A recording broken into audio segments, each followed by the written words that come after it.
Olá, hoje o Moda Par conversa com o Henrique Grimaldi sobre a moda dos anos 90 e a estética da ansiedade, da dor e do risco.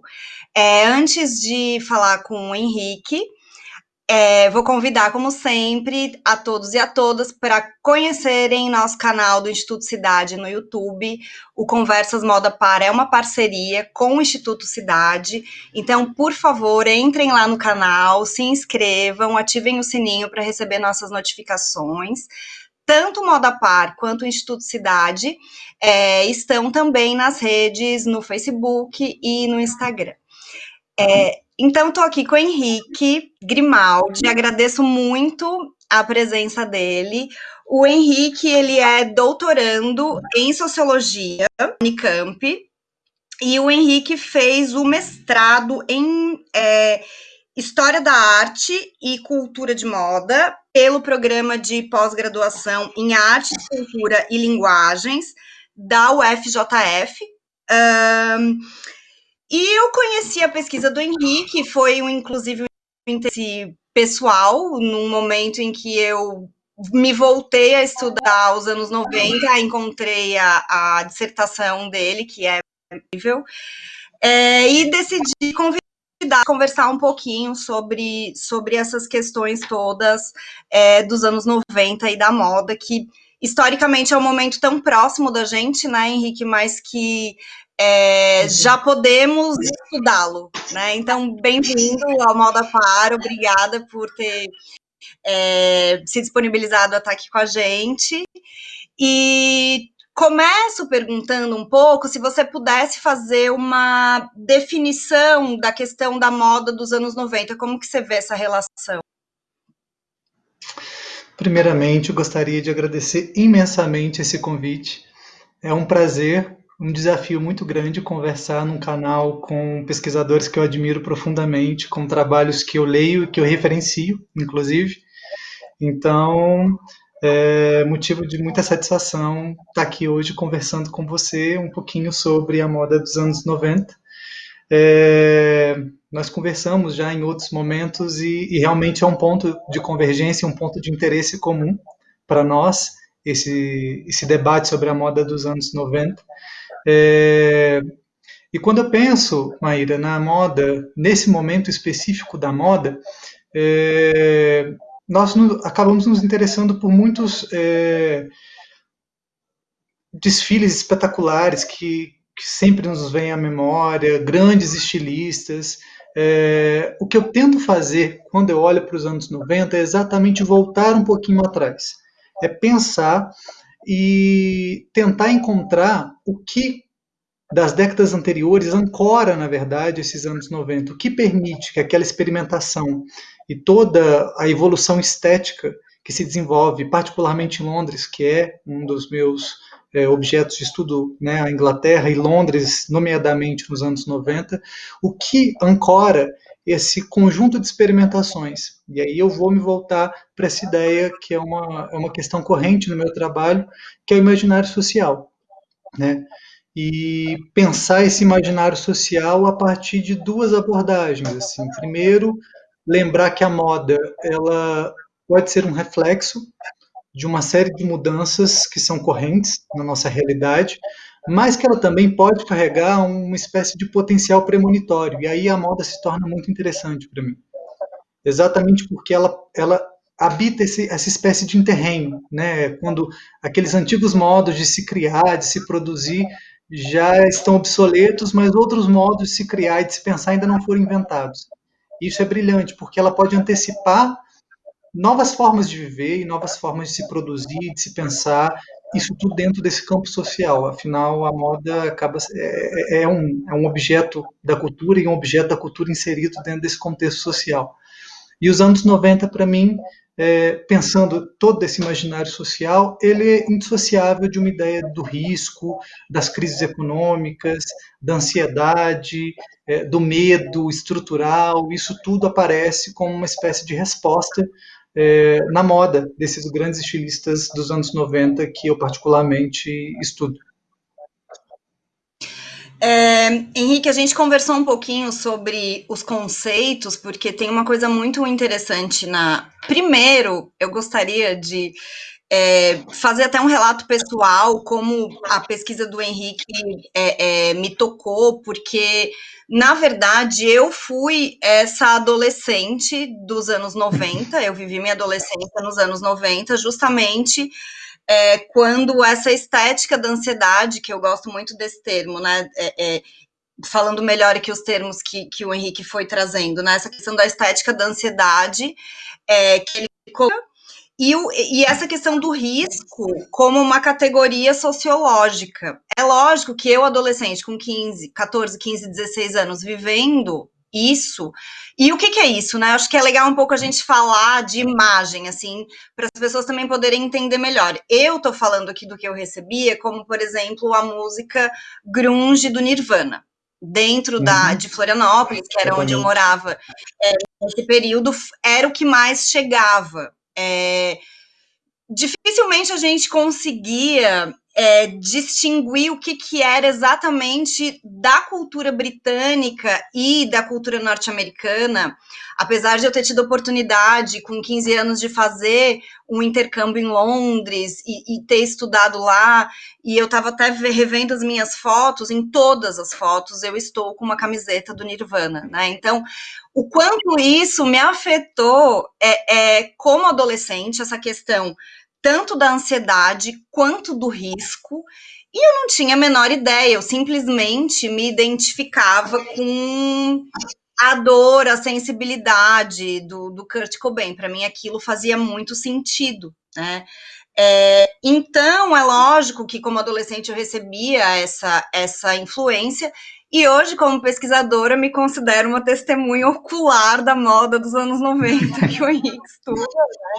Então foi até daí que veio muito do meu entendimento, porque a gente fala muito sobre a questão do heroin chic, né, ou da heroína Uhum. chic, traduzida para o português. Como que você vê essa estética do heroin chic, Henrique? Como que ela foi criada? Ela tem uma coisa de uma moda mais britânica, mais norte-americana? Ela está relacionada a uma queen?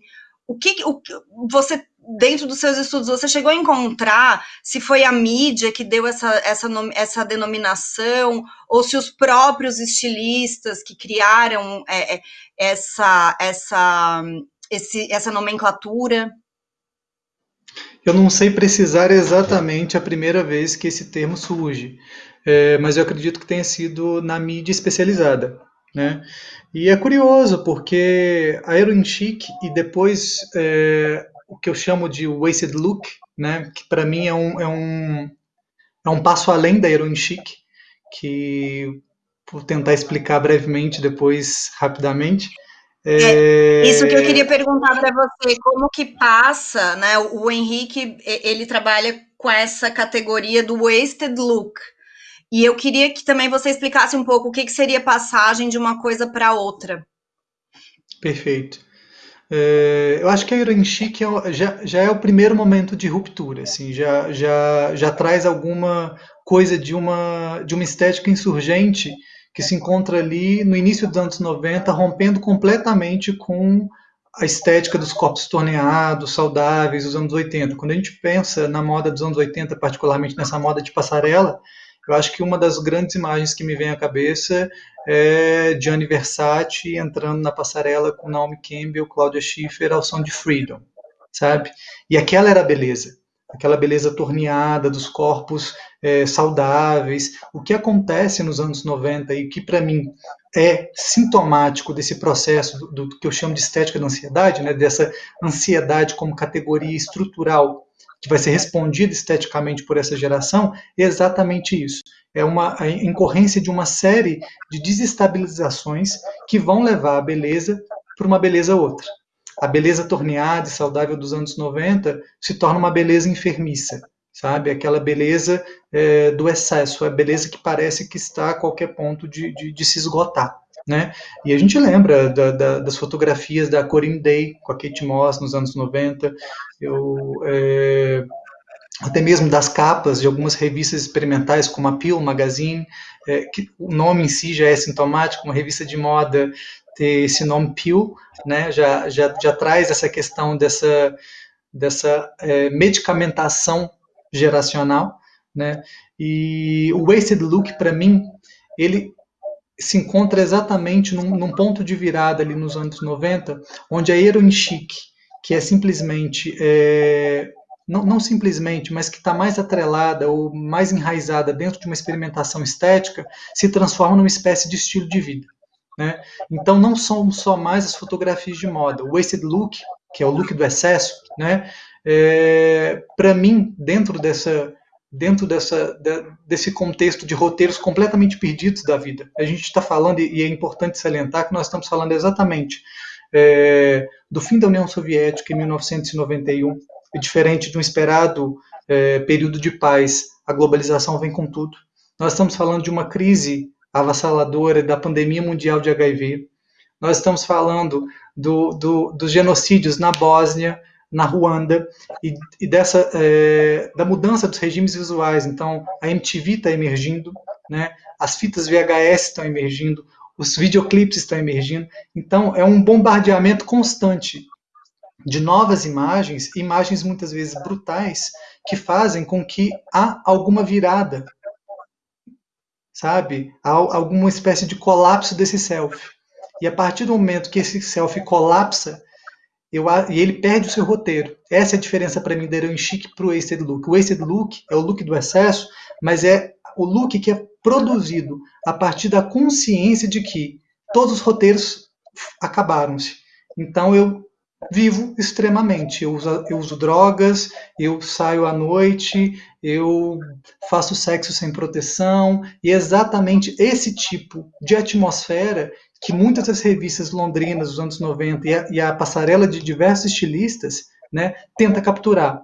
Né? E nós estamos falando aqui, por exemplo, de um desfile do Andrew Groves, de 98, chamado Cocaine Nights, noites de cocaína, onde as modelos desfilavam sobre uma passarela, né, de açúcar, ou Rankin fotografando para Dazed and Confused modelos em banheiros públicos de Londres, aparentando um encontro sexual qualquer. Né? E eu acho que essa é a diferença. Exatamente quando se perde os roteiros do viver, eu me jogo completamente nessa vida, inclusive flertando com a morte, para tentar recuperar alguma coisa dessa existência.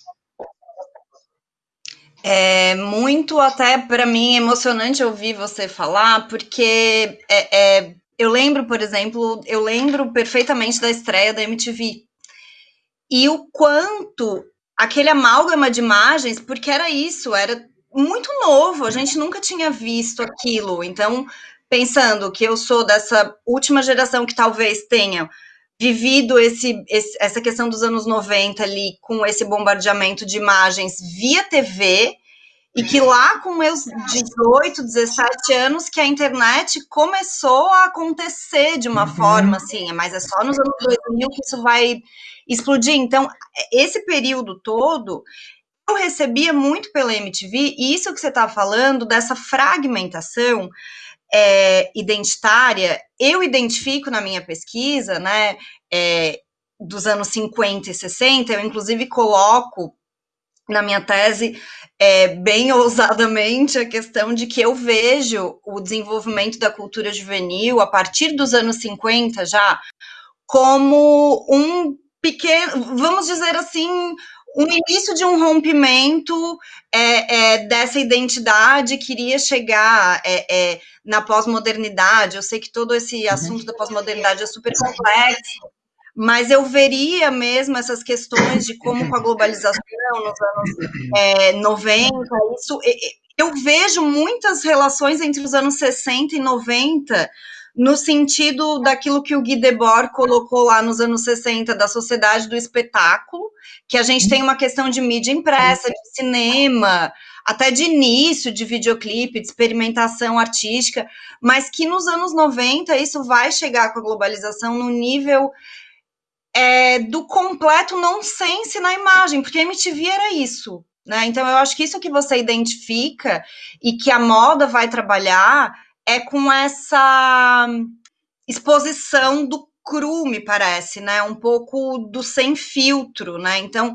é claro que a história da beleza, né? Tá aí o Humberto Eco, que a gente até conversou com a história da beleza, a história da feiura, já fazendo toda essa classificação aí desde a antiguidade até o período contemporâneo. Mas é impressionante, assim, como existe realmente um rompimento aí, porque nos anos 60, mesmo que aconteceu uma revolução imagética, uma transformação da cultura juvenil, como o próprio Lipovetsky coloca, não é mais o belo que está na moda, aquilo que é o desvio, é aquilo que é o Uhum. questionamento, mas não é no mesmo nível do que acontece nos anos 90. Então, realmente, eu acho que essa questão é muito importante. Você acha que a gente podia mostrar um pouquinho as imagens para começar a talvez Podemos. para a gente ir fazendo o nosso tentando, né? Porque a gente está falando tanto dessa estética e às vezes para quem talvez não Perfeito. conheça, fica difícil de imaginar, né? Você quer falar um Essas duas pouquinho dela? quero. Essas duas imagens, para mim, são imagens muito representativas. E às vezes as pessoas falam, nossa, mas isso não é moda. Exatamente. A moda, para mim, ela é impossível, ela é indissociável de toda a produção cultural desse período. Né? Quando eu falo dessa estética da ansiedade, eu tento contemplar, claro que a moda é o meu foco, é para onde eu olho com mais afinco e com mais desejo científico, mas é impossível dissociar a moda de todo o conjunto de transformações que essa geração inteira, artistas, estilistas, cineastas, estão vivenciando. Né? E é importante a gente lembrar que essas grandes faculdades de moda ou de arte que a gente conhece, por exemplo, a Central Saint Martins, formada em 1989, a partir da fusão de duas outras universidades, da mesma forma como a Goldsmith College, que será a universidade que vai lançar, né, os Young British Artists, né, que são os jovens artistas britânicos para o mundo, também vai se formar em 1988. Então está muito recente naquele momento ali. E aí essas duas imagens que eu trago são imagens exatamente dessa geração, desses jovens artistas britânicos que vão, inclusive, trabalhar numa espécie de retroalimentação muito grande com os próprios designers de moda. Por exemplo, esse trabalho dos irmãos Chapman, né, Tragic Anatomies, eles trazem um conjunto de manequins infantis deformados, alocados numa espécie de jardim endêmico. E os irmãos Chapman tinham tem uma discussão curiosa para se fazer sobre isso, porque quando esses artistas e estilistas saem da universidade, essas universidades centrais de Londres, eles não têm dinheiro algum. Então eles fazem um movimento contrário, eles migram para o East End, né, para o leste londrino, que era uma região extremamente empobrecida durante o governo Thatcher, foi uma região muito marginalizada da cidade, então era a região onde eles conseguiam alugar grandes espaços de trabalho por valores irrisórios. E acabou, e o Sorro né, como coração desse East End, acaba se tornando essa grande veia pulsante da criatividade londrina, sobretudo essa criatividade que advém da classe trabalhadora e retorna para o leste londrino para montar os seus ateliês. Os irmãos Chapman eram vizinhos do McQueen, né? E existia ali uma retroalimentação muito grande. Assim, eu fiz na minha dissertação, tentei sobrepor trabalhos que os Chapman estavam criando com as coleções do McQueen, né? Porque eles, inclusive, eu vou capturando algumas entrevistas que os Chapman dão e eles falam que o McQueen ia ao ateliê e pegava uma sacola de narizes protéticos da Segunda Guerra e levava e em troca dava um vestido, sabe? Então tem uma retroalimentação estética ali que vai levar essa geração a criar e a responder esteticamente os mesmos temas. Estão todos preocupados com a baixa absorção laboral dessa juventude, estão todos preocupados que o sexo agora saia do prazer e caia nesse interstício do patológico. Então, as preocupações são as mesmas. Então, natural que a forma com que essa geração vá responder também seja semelhante, né? E aí, desses artistas, a gente tem o Chrysophilia pintando quadros com fezes de elefante, nós temos o Mac Queen, que é um escultor esculpindo a própria cabeça com sangue congelado, nós temos o Damien Hirst, que vai ficar mundialmente famoso pelos animais em formol, né? Então aí começa a se delinear uma estética, que é uma estética, na verdade, compartilhada entre diretores de teatro, estilistas, artistas visuais, pela dança contemporânea, né? E eu acho que o nosso primeiro ponto aí de partida talvez seja a discussão dessas duas imagens aí, que eu acho que são imagens bem representativas do que vai se tornar a estética desse período. A gente perde completamente, né, a fronteira entre as áreas. E isso é interessante, porque a gente tem dentro da moda essa discussão, se moda é arte, se moda não é arte, e de uma certa forma é curioso isso que você está trazendo, é muito interessante, porque faz sentido. Acho que ninguém questiona se a criação do McQueen é arte, né? Ainda mais que existe o fato de, infelizmente, ele já não está mais entre nós, o que faz com que esse trabalho que ele criou, num período que tem, né, começo, meio e fim, com o Alexander McQueen, realmente seja entendido como arte. Então, essa relação, talvez nos anos 90 tenha aí alguns estilistas que têm essa relação quase, né, se amálgama aí com a arte por essa questão dessa convivência, e Londres tem, né, esse tipo de, digamos assim, tanto um incentivo, né, quanto uma possibilidade aí artística. Então, realmente todas essas áreas começando a fazer essa relação de uma forma e aí tem uma coisa, né? Porque daí já não é tão importante se legitimar como A ou B, eu acho, tanto para os artistas como para os estilistas. Ou você acha que isso muda, essa questão dessa legitimação? Eu acho que de início tem um trabalho de uma socióloga britânica que eu adoro, que eu acho um trabalho lindo, que ela estudou com muita delicadeza todo esse período, que é a Angela McRobbie. Ela vai falar de dois fenômenos muito particulares que vão estar associados diretamente a esse enclave urbano da cidade, que é o leste londrino. Primeiro, ela fala o que ela denomina de hidden economies, que seriam economias escondidas, ou economias do subterfúgio, que são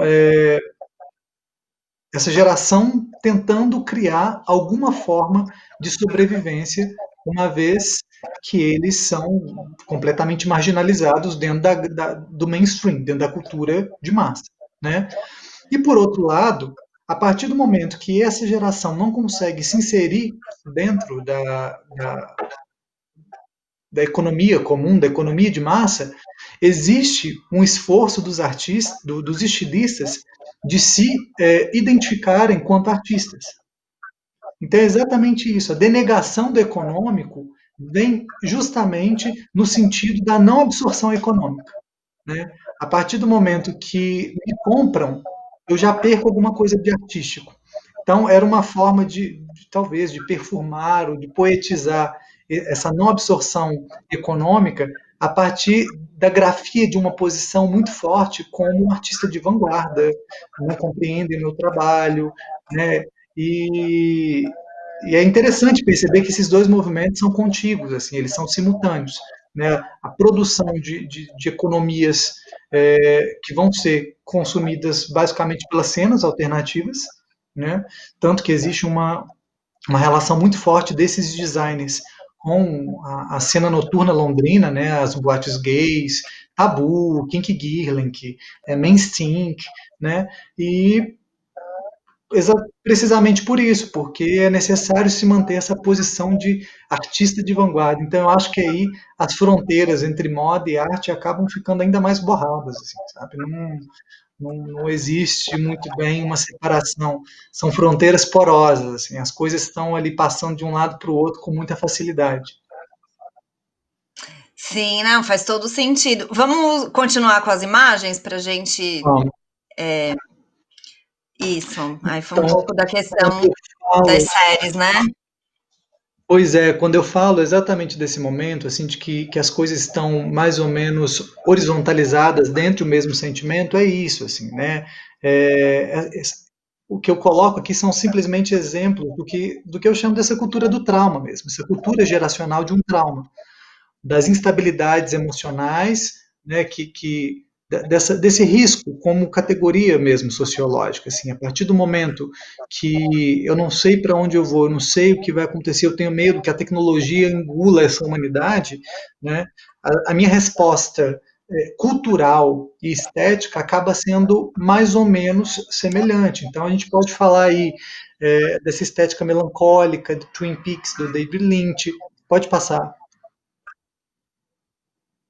Mas também é isso, é o Silêncio dos Inocentes do Jonathan Demme, de 1991, essa necessidade de se consumir o outro, sabe? E o fascínio pelo corpo fragmentado, né?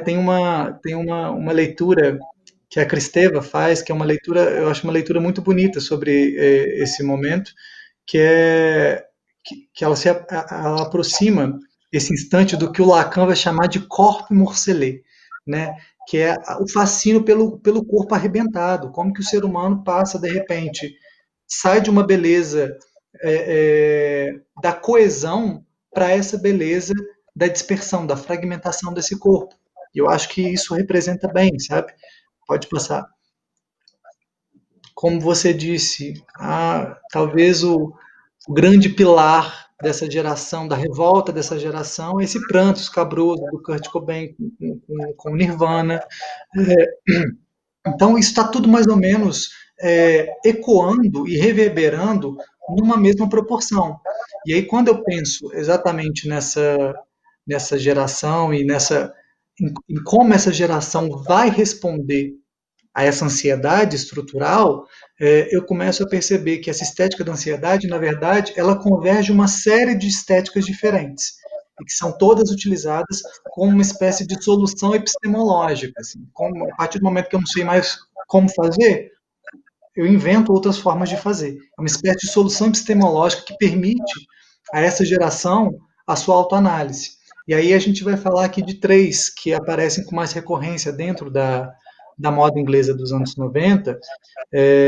Pode passar, por favor. E a primeira delas é essa questão que eu já tinha falado anteriormente da Dazed and Confused, é o Wasted Look, né? Esse momento de aproximação e flerte com o fatal. E se flerta com o fatal não porque eu trabalho numa pulsão de morte, mas porque eu perdi todas as minhas referências e todos os meus esforços roteirísticos. Assim. Então eu começo a viver de forma extrema numa tentativa de recuperar esse algo perdido. Né? Então é muito curioso que a década de 90, inglesa particularmente, em Londres, né, traga como de forma antagônica a Elle Magazine, a Vogue, essas grandes revistas que trabalham com glamour, com a beleza tradicional, tragam essas revistas em específico, Dazed and Confused.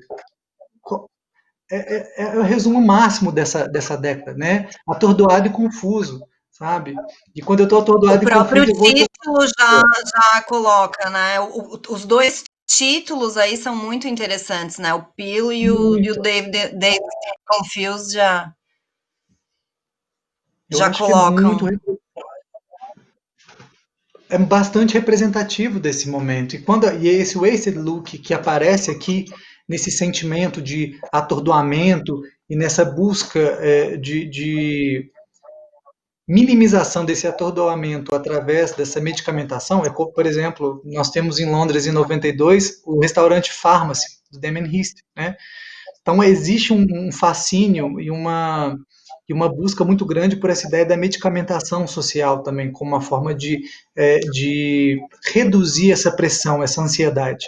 E essa estética do excesso, esse wasted look, vai aparecer também de forma muito mais pungente na moda. Por exemplo, pode passar quando a gente pensa exatamente nessas poses da Kate Moss para Corinne Day, né?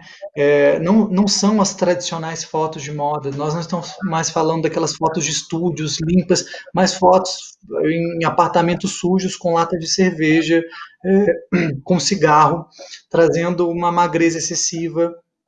Exatamente isso, é uma beleza que está a ponto de desaparecer, ela está tangenciando a própria esfera da morte, né?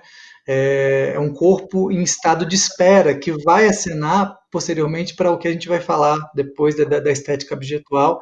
E eu acho que o Wasted Look, a Kate Moss talvez seja esse ícone máximo. A Kate Moss, fotografada pela Corinne Day, particularmente, seja esse ícone máximo do Wasted Look nos anos 90. Uhum. A Acho que tem mais uma gente imagem vai do Wasted Look. passar. Tem aí os dois, o desfile que eu falei do Andrew Groves, Cocaine Nights, de 98, que é exatamente isso. Não, não recusa em relação ao excesso, mas abraçar esse excesso. Então, levar modelos para a passarela, e uma passarela que simula a cocaína é particularmente representativo disso, de se abraçar o excesso, e um excesso que agora não está mais sublimado, mas que eu coloco como primeiro plano da minha vida.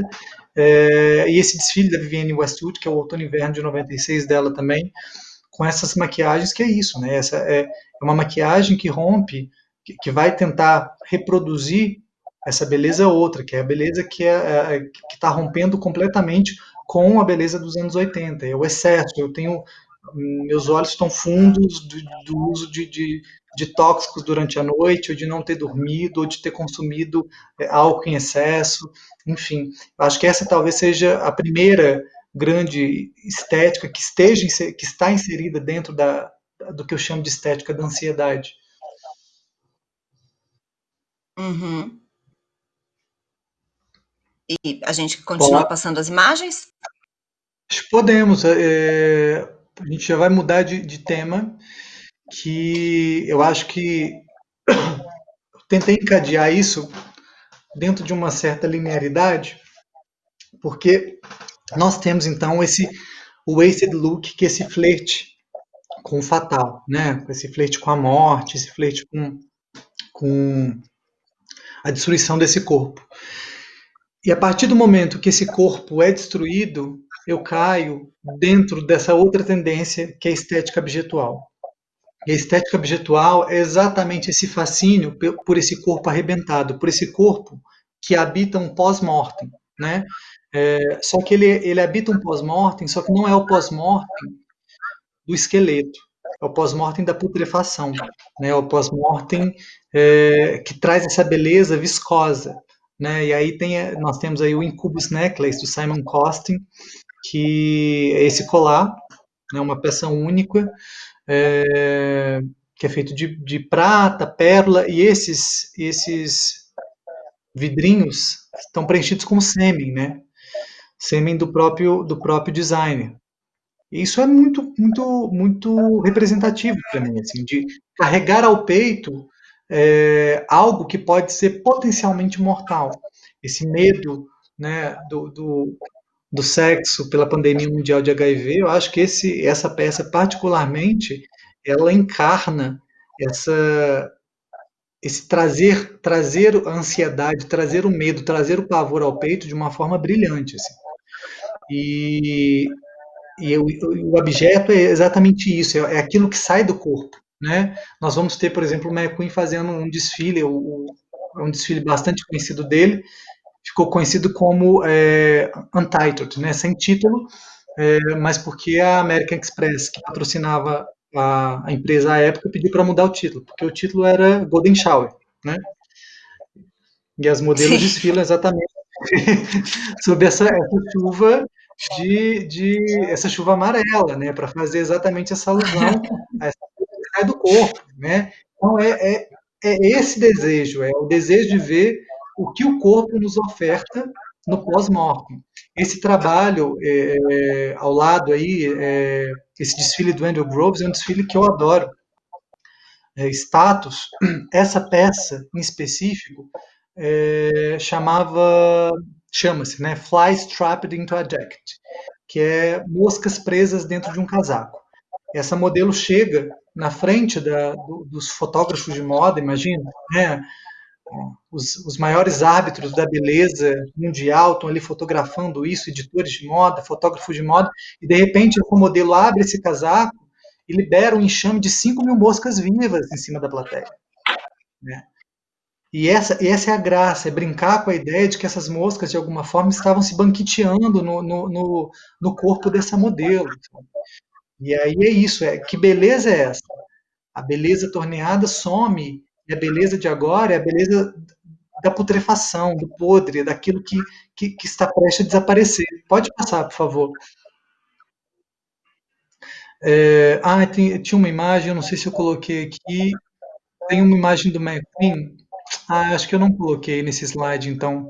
Que ele usa também, em 95, um corselet preenchido com larvas vivas que ele cultiva essas larvas ali numa carcaça de peixe, coloca elas no corselet e pressiona sobre o corpo da modelo. Né? Então também essa necessidade de se mostrar o processo da putrefação. Então, em primeiro momento, a gente tem esse corpo que tende, se aproxima da morte, no wasted look.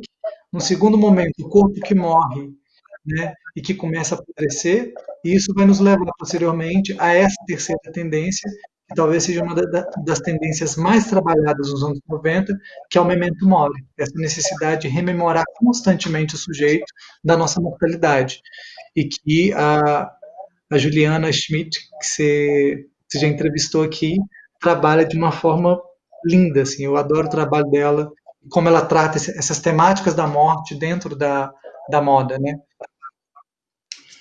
Sim, é muito interessante, né? Fazendo assim a gente começando a encerrar um pouco, porque é um assunto muito complexo, muito denso, e para mim, assim, muito emocionante. Eu realmente, ouvindo você falar, as coisas vão se encaixando, eu vou entendendo muito da cultura britânica dos anos 60 no que veio dar, como isso chega no Brasil também, né?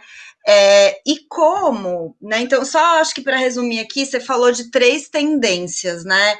Que você Pois é. enxerga que seria a wasted look, que seria, digamos assim, relacionada ao heroin chic, como, né, o wasted look como um estilo de vida, algo um pouco mais amplo, se eu bem entendi. A abjeto, né, dessa questão, aquilo desse corpo e que já não é mais um dejeto, né? Ele vai virar algo meu e que eu vou carregar comigo. E lógico, né? A gente pensa ali na questão do sêmen, justamente essa questão, talvez no 2020 tivesse outro sentido, mas a gente está falando num momento em que existe essa questão, inclusive, de uma criação de um pânico moral, né, da questão do HIV, e realmente muita falta de informação também, né, demorou muito tempo para que a coisa efetivamente fosse cientificamente explicada, e com certeza isso trouxe a cena toda que você coloca aí em Londres, essa dores pela criação e ligada à moda e à arte, e a questão do memento mori, né? Então, eu fui estudar assim um pouquinho disso, né? De que já temos aí também ao longo da história da arte momentos que começam a acontecer, né? Nas curas, a caveira, coisas assim um pouco mais evidentes e que daí realmente se não para analisar, para olhar para a história da arte, para a história do corpo, porque no que você traz, Henrique, eu acho que assim fazendo um pouco, né? Eu acho que um fechamento e passando para você também fazer suas palavras assim de fechamento aqui da nossa conversa, tem uma questão muito relacionada entre o corpo, essa questão dos limites que vai se perder, porque quando você tem a morte à espreita, o que te espera? Pode Nada tudo, importa. Uhum. nada importa. Nada importa, realmente, né? Então, essa ameaça à morte e essa falta de entendimento, como eu coloquei aqui, elas vão trazer para a moda, né, e para essa geração, realmente essa completa falta de limites, assim, e isso faz muito sentido, pensando um pouco na fragmentação imagética, naquele nonsense todo das vinhetas da MTV, o que era aquilo, tudo, né, não sentido, não tinha porquê, não tinha explicação e a gente não se importava. E aí tem uma questão relacionada um pouco, talvez mais ao que eu estudo, que eu vejo, que é o público juvenil. Você vê aí tanto quem faz esses artistas, quanto quem adere, digamos assim, estilo de vida, né? Porque tem uma coisa da ousadia juvenil aí, tem uma coisa da ousadia, da ousadia da imagem que vai chocar muito também as gerações mais conservadoras. Isso até hoje é chocante, né? Uhum. Essa questão aí de um casaco que você abre e sai um monte de mosca. Hoje em dia, se você apresentasse isso dentro, talvez nos anos 90, é isso, é esse momento de ruptura aí, de transformação que realmente vai trazer essa noção de um pode tudo, porque eu não tenho certeza de nada. Eu acho Exatamente. que é um pouco isso, assim, se você quiser, é, assim, finalizar, passar a palavra para você, já agradecendo aqui a participação. Ah, você falou, você resumiu de uma forma linda, Maíra, porque é exatamente isso. Assim, você falou uma coisa que é importante a gente pensar. É uma moda de jovens para jovens, assim. É uma moda que é, na verdade, é estética, né? Porque muito daquilo não se vestia, né? Mas é isso, né? A gente, quando a gente olha para esses momentos e para esses movimentos disruptivos, a gente tem que olhar para esses movimentos quanto cenas, né? Então, é um conjunto de jovens ali de 22 a 26 anos tentando encontrar o seu lugar no mundo, diante das incertezas. Falta dinheiro, eu não me importo, eu vou fazer o que eu quiser fazer. Por isso que essa estética chega nesse limite e, inclusive, coloca Londres como esse grande celeiro criativo da humanidade, né? Do ponto de vista da moda. E é curioso, porque quando esses estilistas começam a ser absorvidos, né, Alexander McQueen vai ser diretor criativo da Givenchy, o John Galliano passa pela Givenchy, depois vai para a Dior, existia uma dificuldade muito grande em entender os públicos consumidores da haute couture, né, não entendiam aquele tipo de moda. As primeiras coleções do McQueen para Givenchy foram assim, né, completamente atacadas pela crítica, porque não se entendia, né. Mas em contrapartida, os conglomerados de luxo conseguiram exatamente o que eles desejavam, atrair uma clientela jovem para renovar esse, esse grande número de consumidores das suas grifes, né? Mas eu acho que o que fica para a gente dos anos 90, assim, resumidamente, é exatamente pensar como esse risco trabalha na estruturalização do imaginário social e como então esse imaginário social vai ser respondido por essa geração a nível cultural, né? Então, como a moda, como a arte responde a esse conjunto de insatisfações, esse conjunto de ansiedades e incertezas. E eu acho que a gente está vivendo um momento muito peculiar agora, né? que começamos novamente, claro, que em outra dimensão, a conviver constantemente com a ideia da doença, com a ideia da morte, com a ideia do desaparecimento, e eu acho que pensar de forma comparativa o que aconteceu em Londres nos anos 90 e o que vai acontecer agora com a cultura mundial, como a cultura mundial, como a juventude, né, vai responder esteticamente a esse desafio que nos é colocado agora, é bastante importante para a gente conseguir desvendar o que vai ser do nosso futuro mesmo. E eu agradeço imensamente a oportunidade de estar aqui falando um pouquinho do meu trabalho. Muito obrigada, Henrique. Temos aí realmente no momento que estamos vivendo uma perspectiva, né, de pensar assim, do lado. A gente até teve uma conversa com o nosso primeiro entrevistador, falando um pouco, né, de como esses momentos de trauma social podem também trazer um momento de criação, né? Então a gente está aí pensando, tentando fazer algumas perspectivas do que cenários, né, que vão se construir aí durante e pós-pandemia.